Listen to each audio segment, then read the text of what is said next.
Just making a quick video to show the install of the Mazda RX-8's IRS into the Willys subframe.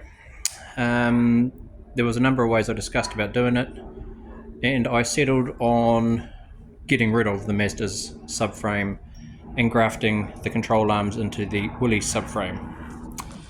So to do that, I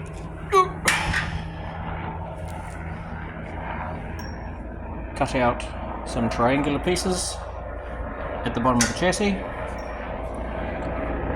bent that chassis arm in just as the police helicopter comes overhead. Sorry.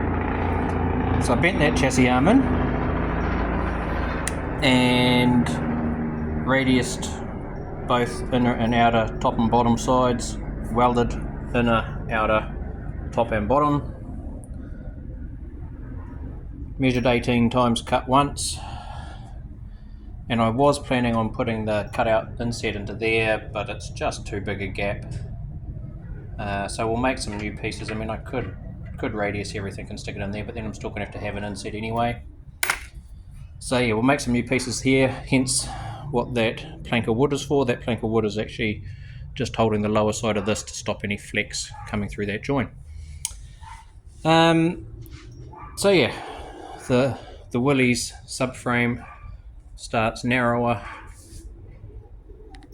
gets wider, and then effectively it now cuts in, but then it cuts back out. So this angle here is parallel to that angle there, so it gets wider as it goes back out again over the rear. As you'll see, there's lots of rebar floating around. So what I decided to do, because there was a house down the road, a new build getting built, when they were pouring the concrete, I asked for all the old rebar. So they said yes, and I welded it all onto the control arms. Initially I was thinking about welding it onto the mounts, but then I thought, hang on, if I weld it to the mounts I can't make new mounts, because as soon as I go and cut these mounts off, these arms are no longer in the same place. So a couple of tacks onto the rebar, onto the steel rods. All these arms do not move because the top ones are tied into the bottom ones. There's only one weld per bar, but then all these other bars are welded to the other bars. So yeah, it's all solid. I've even got the factory mountings for the diff head for the Mazda RX-8 to go in here. I did keep or cut off the lower, this will still need some tidying up, but the lower mounts down here, because that's your caster bolt and your camber bolt, or vice versa, whichever way around it is, on those two lower mounts. So I wanted to do those because eventually this will have a plate in here anyway, but then yeah, it'll have a brace coming down, across and up, tying both sides in and locating all of these at the right height. So again, lots more things, and there's just rod going everywhere. But it means that what I can now do is start designing the mounts. So, you know, I'll have one mount coming down here, one mount coming down here. Those mounts will tuck around under the underside of this ever so slightly, just to give it some extra strength and triangulation.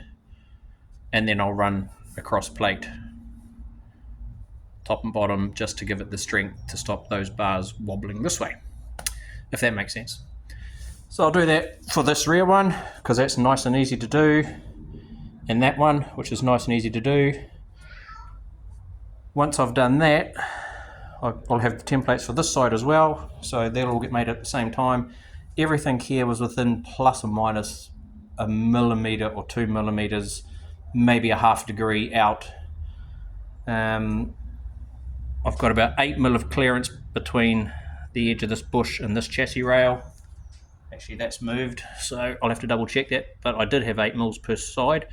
That one's a bit bigger, so that's 10, and that looks like 6, but something's just slid adjusted. The dog keeps coming in here. I'll blame the dog. But yeah, I know everything's right. I know my wheel centers are right, because I made a special service tool out of this piece of bar stock aluminium, came up and bent it and went that way underneath the old chassis rail, underneath the old wheel center. So that used to be where the bump stop went, and that was the middle of the old bump stop. So that's where the old wheel centre used to be. And as you can see, it's now moved back. It has actually moved forward a slight bit. But yes, that has moved back about 30-35 mil just from having that angle put onto it. But I know that this is still where my centre bar needs to be, which is there, which is just in line with the hole, with this edge of that hole. So if I pull that piece of wood just forward there, you can see there's the hole, and it just sits there. So yeah, I know my wheel centres are still true and accurate. I know my frame is pretty damn square. Now I've just got to make the gussets and the braces for those upper mounts first, and then I'm going to move on to the lower mounts. The lower mount at the front's going to probably be the trickiest because there's actually two mounts in one. How am I going to get in there? There we go. So you've got two mounts. There's your front caster bolt and your front drop link or mount link, whatever you want to call it, goes across to the hub. They're actually tied together out to that rear one. So my thought is making some sort of a box section that comes down and comes across that can actually tie the factory things in, but I don't know where that's going to go just yet. So what I will probably end up doing for now is just tying that onto the chassis rail with some RHS or some of this rebar, so I've got plenty of it, and then the same here, tying this bit onto the chassis rail up under here just to hold it so that I can get rid of all the other rebar and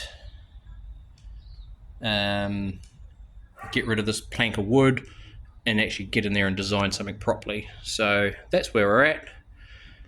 Hopefully that'll all be done in the next video, and the rebar will be gone, and hopefully the car will be sitting on its own suspension, and I should be able to lift up the rear and all the arms will pivot and twist as needed.